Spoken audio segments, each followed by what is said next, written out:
When I designed lowercase numbers, I thought it would be a fun, silly, one-off idea. I would do it, be done with it, and never look at anything similar again. Then, when I designed uppercase and lowercase symbols, I thought, well, surely now I've expanded my horizons as far as they'll go. Then I made middlecase letters, and surely that would have been the final straw. But then I designed uppestcase letters. And that's not a stopping point. Because unlike every category prior, the existence of uppestcase can only mean one thing: the existence of lowestcase.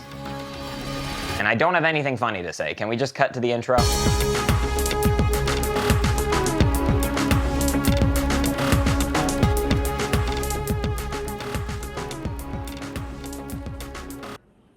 That's a lot of hamburgers, by the way. Now, let me get one thing straight. I am never someone who excludes or discriminates any one or any group. But I never wanted to have to deal with lowestcase, because you can make letters, you can keep making letters bigger. You can't really shrink them that much. You can only get so small before your entire page is just a bunch of dots and dashes.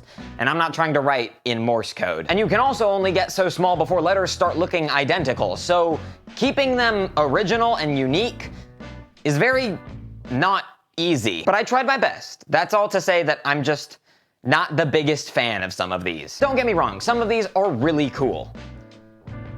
And even more of them are the opposite of really cool. So let's start with the lowest letter. It's the first one of the alphabet. It's not the lowest, it's the lowest case of the first letter. My brain is so scrambled right now. So of course, let's begin with A.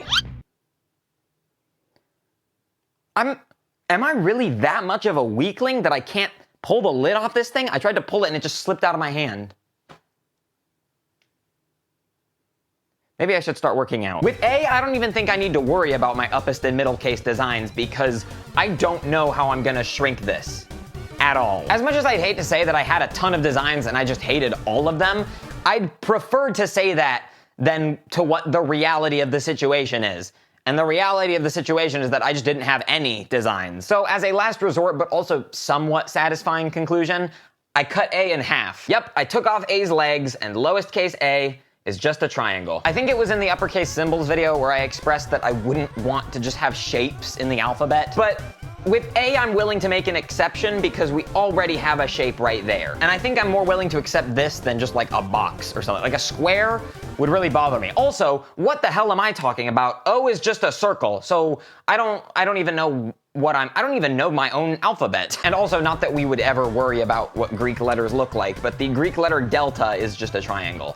But I'm pretty sure that's just the uppercase version, so this shouldn't cause any problems with that. And even if it does, it's a different language, so it doesn't really matter. Again, not the greatest solution, but it was the best I could do under the circumstances. Under different circumstances, I was actually a lot happier with what I did for B. This is one where I'd like to bring up my middle case design, because I turned the top bump into a dot, because it goes from a bump to a dot to nothing. And I think that was a nice pattern to follow. Bump to bump to bump to dot. I've crunched the numbers. I don't think that putting a dot here should cause many problems, if any. No, I think we'll be okay. The only thing it might get confused with would be a period, but the period naturally goes lower here, so it might look odd. It definitely looks bizarre, but it shouldn't be a problem. It's one of those things where if it annoys you, you just kind of have to suck it up and get over it, because objectively speaking, it's not a problem. It's just a you problem. I do really like this pattern we have going on, and I know it kind of gets messed up once you get to uppestcase B, but having that wrench in the mix almost feels right in a way. But we're not here to talk about all this. We're here to talk about lowest case B. And lowest case B is okay by me.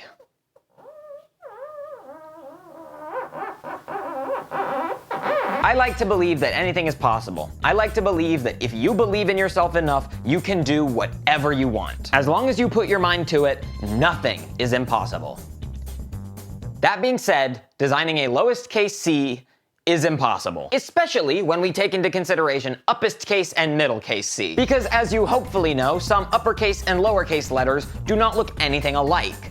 The problem with adding uppestcase and middlecase is that the more letters you add, the more you establish a trend. And by establishing a trend like this, it leaves little room to do anything different for lowest case C. Could I just make up some random new symbol and call it a day? Yeah, but I don't think that would fit with C. Even more so than A, I have to turn to a last resort. And that's exponents. Rather than putting C below the line, C goes up here. So it shrinks in size again, and then it goes up. The only reason I'm okay with that is because it's smaller than lowercase c. If it remained the same size and just started flying, that would be a no-go. And I also didn't want to resort to subscripts because if you're writing on lined paper, it just doesn't feel nice. So this is absolutely the last resort. And I hate to admit it, but it does happen with some other letters. There's at least one where you can already guess that that's the case, but we'll get there when we get there. In the meantime, let's talk about D. Not like that. This might be the only letter that has a consistent pattern between all 5 cases. Between all 5 cases, it always has a straight line and some kind of bump, whether it's facing this way or this way. And while uppercase and lowercase d are as traditional as can be, uppestcase and middlecase d kind of have this same bizarre shape going on. So what if we carry that over? Therefore, lowest case D is middle case D without the stem. The best part about this is that that's just uppercase D, but flipped and small, which really works as lowest case D. Yeah, it loses the stem that it has in every other variant, but it still looks like D and it's smaller than lowercase d. I think this one tracks really well and it remains really consistent.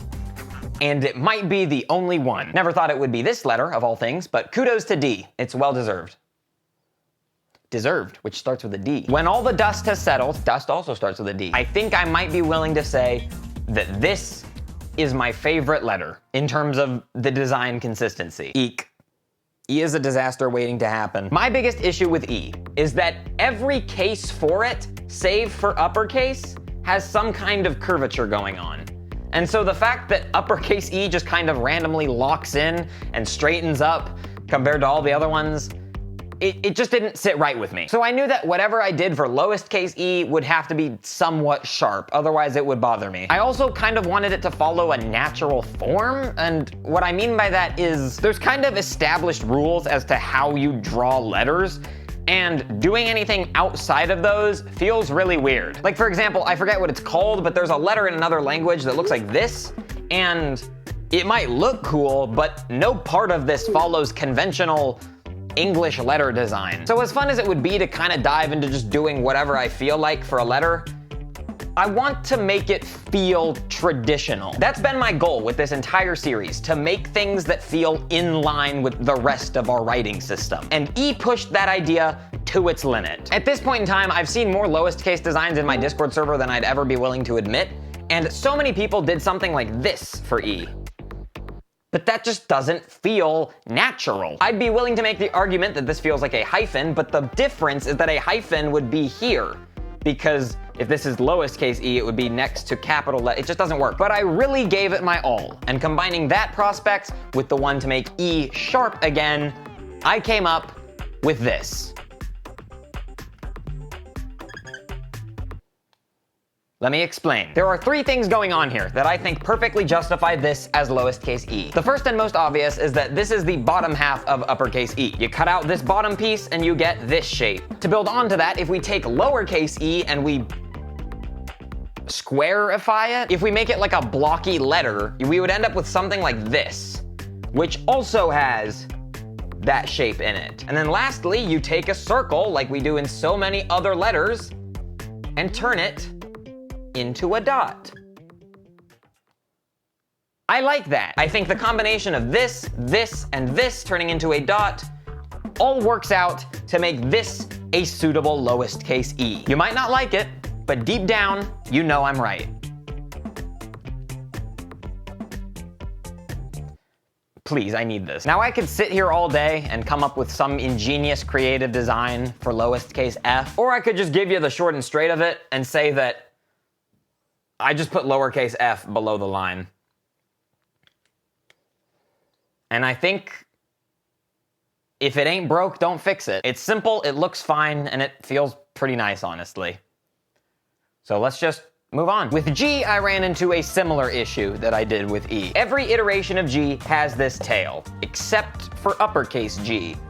So lowest case G shouldn't have a tail. And again, I'm sure there's a ton of creative ideas I could come up with, but if it ain't broke, why try to fix it? Just take uppercase G and make it smaller. I don't think that this is that great of a decision. I just think it's okay. And it's fine. And I don't really need to do anything more because this just works fine on its own. So yeah, it solves the issue of just uppercase G not having this tail, while also feeling like G, because it is just G. In other news, I don't like H. I kind of just did the opposite of what I did with A. Instead of taking the top half, I took the bottom half. And the only issue I can see with this is that it's kind of close to pi, but not close enough. The little serifs here are doing, is that what you call those serifs, right? Whatever they are, they're doing most of the heavy lifting here. I'm not super happy with it, but if it weren't for the exponent letters that we have coming up, along with C, I would have more of an issue with it. Like, to me, this is just a necessary sacrifice of trying to make lowest case letters. Again, you can only do so much. What am I gonna do, cut off the tail? That's just N. Round it off? Nope, that's still just N. Shrink lowercase h altogether. That just feels wrong and still like N. I felt like I was in a bit of a weird predicament and that this was the best that I could do. I did not know what to do for I for the longest time. But then I thought about it and I realized it was actually kind of easy. Obviously, we're gonna keep the tittle. I think that's the first time in any of these videos where I've used the proper word for the dot of an I, or a dot of any kind for that matter. Because I think it's called the tittle on both lowercase I and lowercase j. But I never called it that on any letter, I just called it the dot. I usually pride myself on my accuracy. I don't know why I didn't say that until now. Regardless, we have to keep the dot. It's kind of necessary. But what do we do to the line underneath it? So, ever heard of the rotate tool? But instead of keeping it up there, we would probably like move it down a little bit. I really wanted to just do 2 dots, but that would just be a colon. And doing 3 dots, it kind of works, but also, I don't know, I'm just not a huge fan. I don't think lowest case I should just be vertical ellipses. And yeah, I is the vertical line letter, so having it kind of go horizontal out of nowhere doesn't feel great. But at the same time, uppercase I has always had those horizontal lines. Unless, of course, you're just wrong and you write your I like that, but then you would just be wrong. I just think that this is just enough consistency for it to glide by. But literally just enough. Like it's teetering on the edge. It's on thin ice, if you will. And actually, I'm gonna keep I up here to illustrate my point about J. It's the same story. The difference is that you add a tail onto the vertical line. However, that doesn't mean I'm just gonna add a tail to the horizontal line, because that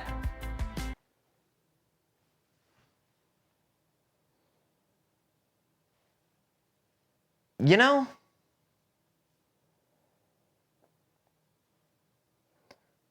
Actually, okay. I think this is the first time ever that I'm doing this. My heart's been changed on the spot. I'm gonna go with this, because if you're writing it on the line, okay, that's a bad example. Because if you write them all on the line next to each other, it'll look like this. I kind of really like that. I was gonna go with this, because it's like I, but then you get the tail like shape of J, as if you were to like cut off all of this from lowercase j and then just move the dot down. But no, I mean, this looks great. I mean, okay, let me not get too excited. It doesn't look great, but considering the circumstances, I think it looks pretty good. I can't believe I didn't, like, try that. Maybe I did try that, but for some reason I just didn't like it? I don't know. Man, I'm so unpredictable, even I don't know what I'm gonna do. I'm not gonna sugarcoat it. K and L are very uninspired, so I'm just gonna get through them pretty quick. For both of them, you just take the uppercase letter and shrink it. Ooh, let me, almost messed up there. For both of them, you just take the uppercase letter and shrink it to lowercase size. For K, my reasoning is that it's just lowercase k if you cut off the top part of the tail. And for L, my reasoning is that I can't do anything else. Except for maybe, like, just a line, but I don't think that works. So yeah, for both of these, it's pretty uninspired, but I think it fits in line pretty well. I'm also gonna do M and N at the same time because you'll see. Out of every design, for every number, symbol, or letter in this entire series, this isn't the one I'm the most unhappy with, but it's definitely the one that I struggled with the most. Removing this line isn't enough. I can't just do this. That doesn't work. Turning the bumps into dots would feel like a cardinal sin. Turning them upside down just makes them a pre-existing letter. Making them an exponent is boring and uninspired. Shrinking the capital letters to lowercase size doesn't work for M. What do I do? Well, to answer that question, we need to turn to R. We're not gonna cover R yet, but we do need to use it as a case study. More specifically, lowercase r. R as a letter feels kind of unconventional because it does something that no other letter does. If you take away the stem of any other letter in the alphabet, you'll get part of an existing letter. But in the case of R, you just get a small bump. I think the only thing you can compare this to is, I guess, lowercase e, because you could say it's like this part or this part maybe, but even saying that I feel like is stretching it. And so naturally, I took this and I ran with it. So now it is lowest case M and lowest case N.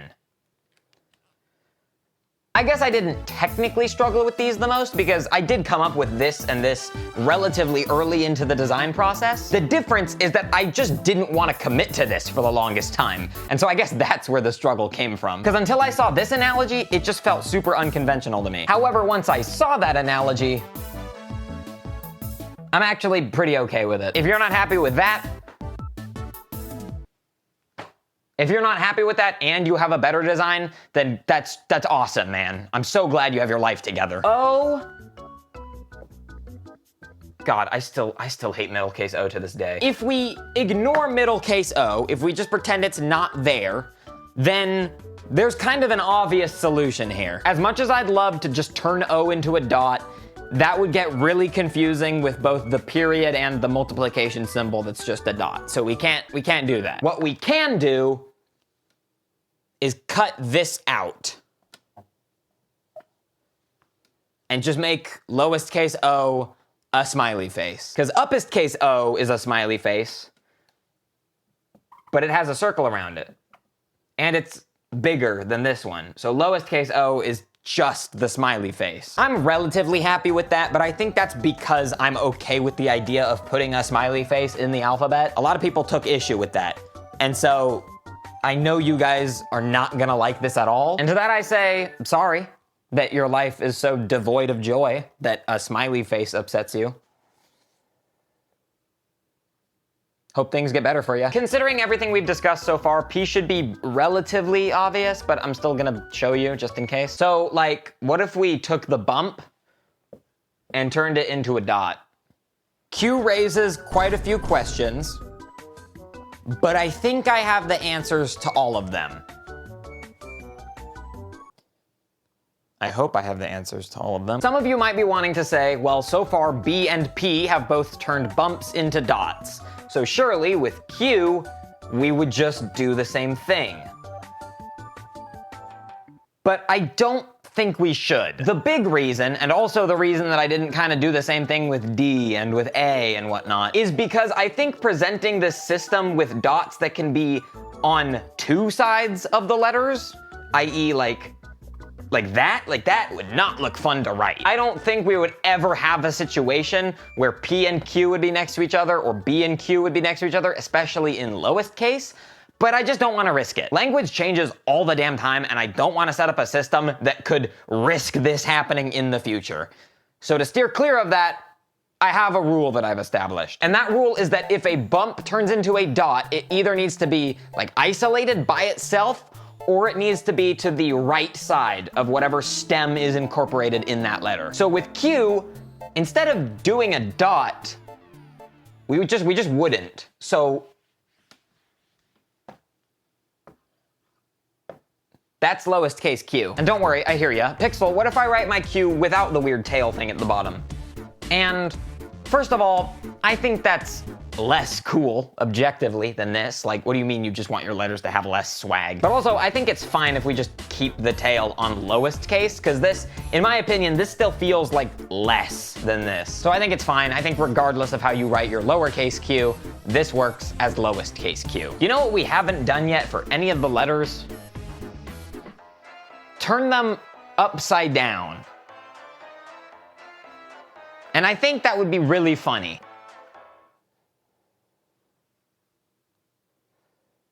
Okay, admittedly, it's not as funny as I thought, but I do still like it. The other part of this that really sells me on this design is the fact that if we bring up my other R designs, the biggest thing is that R always has a tail, and that tail grows with the cases. By flipping lowercase r upside down, it resembles this shape vaguely, while also being a tail that feels smaller than this. Even if they're the same size, to me at least, it feels smaller. And again, as I like to say, I feel like uppercase letters are usually more top-heavy than lowercase ones. So in the case of lowercase r compared to lowest case r, it's more top heavy. Even though this one literally is just lowercase r flipped upside down, I think there's a multitude of reasons that justify that choice. I know that some of you that clicked on this video were just dying to see what I did for S.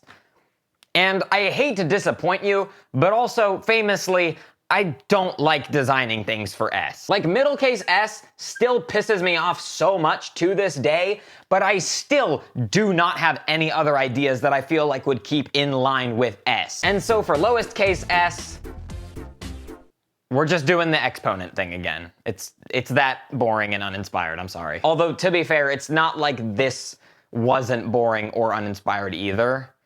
And to be even more fair, having this as uppercase S and this as lowercase s is right off the bat boring and uninspired. Exponent S for the win. Actually, no, exponent S for the loss. Okay, if D isn't my favorite letter in terms of its consistency, then it's definitely T. Middlecase T is just uppercase T, but upside down. So therefore, lowest case T is just lowercase t, but upside down. And yes, it's a very easy pattern to make. It didn't require any thought or creativity. But it really works. In terms of consistency and the pattern presented, I think I do like D more because it requires more creative thought and the end result is a result of creativity. But the thing with T is that it's just like the agreeably obvious thing. Yes, anyone could come up with this. But I think that's the best part, is that anyone can come up with this. Therefore, we're all in agreement about these being the designs. They're just so inoffensive and agreeable that I'm ultimately happy with them for that reason. Okay, let's bring back M and N for a second. Because for you, well, U is just an upside down lowercase n. So I feel like our option here is pretty obvious. Just do that. And the only issue I have with that is the fact that because we used lowercase r as the reference for these two, you can't really use it as the reference for this one because, of course, that bump doesn't go that direction. But we already established that lowest case r is that. So therefore, we now have the justification for including this shape. So, I mean, saved by the bell, really. Initially, I really hated this, but I think as these have grown on me, this one has too. Now comes potentially the most disappointing moment in this entire series. V, W, and X all have the exact same pattern going on, They're all in a group together, they're all best buds, and they all have the same pattern going on. But there's not anything I can do besides turn them all into exponent letters that would keep them consistent in that manner. The only thing I could think of is that I would turn them upside down. But my issue with that is, well, first of all, that's just the same letter. And this too closely resembles M. So unfortunately, they have to break apart. But maybe there's a moral in there. I mean, out of the 5 cases, they all share the same pattern for 4 of them. So because the only difference between them is their lowest case, it still gives each of them a unique sense of identity. Yes, they're all different letters to begin with, but Yes, they're all different letters to begin with, but if they all had the exact same formula for all of their cases, there wouldn't be any originality. And so the takeaway from this, for me at least, is that while it's important to find like-minded people, you always need to remember that you are your own person. You don't need to copy what your friends do just because they're your friends. You can always stand your ground on what you believe is right. That being said, 2 of the 3 of these are just exponent letters, so all of that moral high ground kind of means nothing in the grand scheme of things, but I still wanted to draw a lesson out of it. The only one that's not an exponent letter is W, and while I could just make it an exponent letter, I had a different idea that I kinda liked. For those of you that watched this video, one of the things I did to fix the days of the week was design them as symbols. And if you'll remember, Monday's symbol looked like this. God, I am running out of whiteboard space here. This might be the most I've ever had written on this. It vaguely represented an M while also being its own symbol.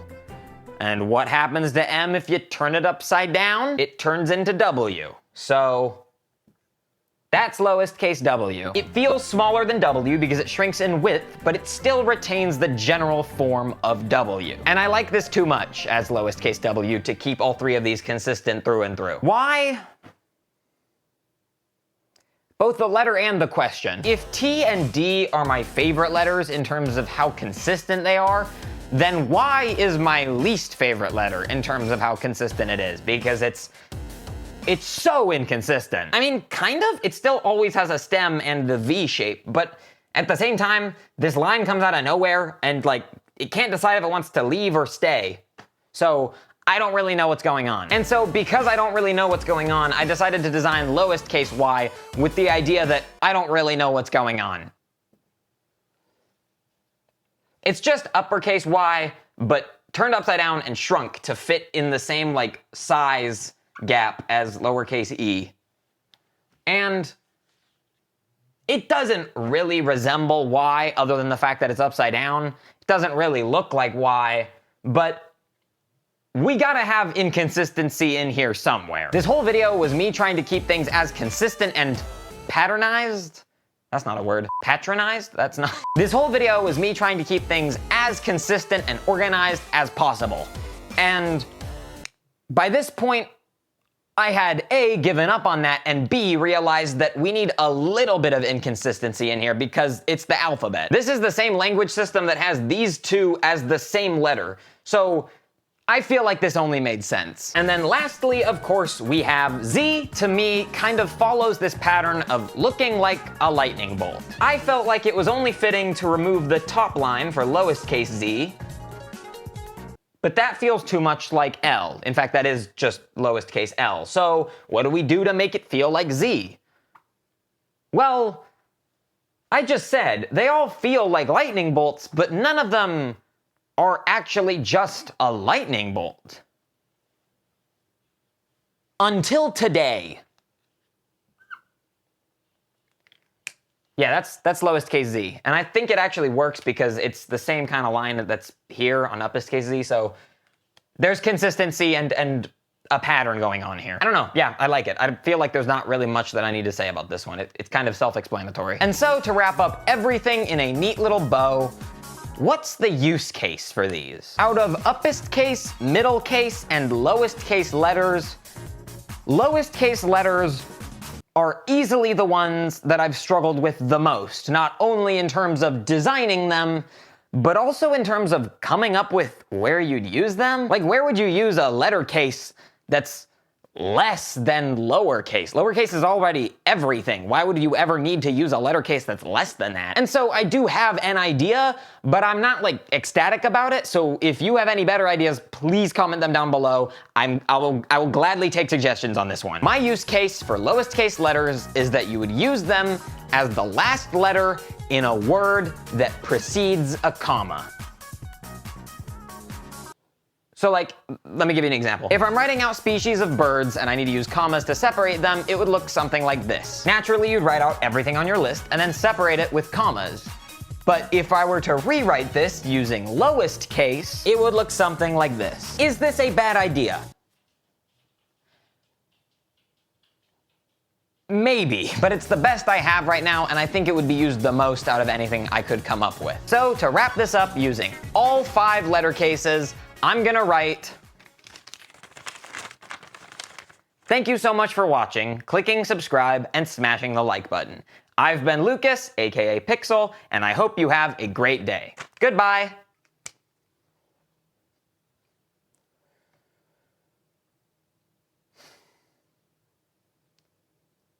What have I done?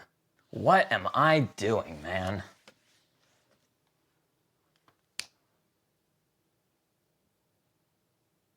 Hey, how did that get there?